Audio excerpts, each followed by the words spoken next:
Položím si je lícem na líc, vezmu si zips, spirálu, já mám tady spirálu 5 mm, otočím si ji lícem dolů, tak abych viděla rub zipu a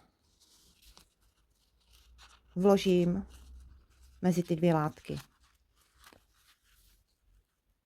Já přikládám přibližně půl centimetru hranu zipu od hrany látky.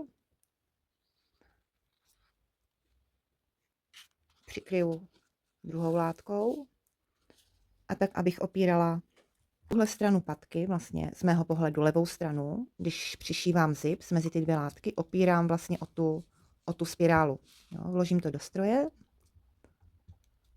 tímto způsobem vlastně přišívám zip, jo, takže mám zips položený lícem dolů, látky mám na sobě taky lícem položené, mezi ty dvě látky vložím tu spirálu, hranu zipu asi půl centimetru od hrany látky, přikryju druhou látkou a všiju. Pokud byste měli pocit, že nezvládnete přišít tyhle 3 vrstvy naraz, tak je tady možnost si první přišít zips ke spodní látce a potom opakovat tento krok a přišít druhou látku. Takže přišiju, zapošiju na začátku, pořád se snažím hlídat, aby hrana zipu byla půl centimetru od hrany látky. Pomáhám si ještě tak, že si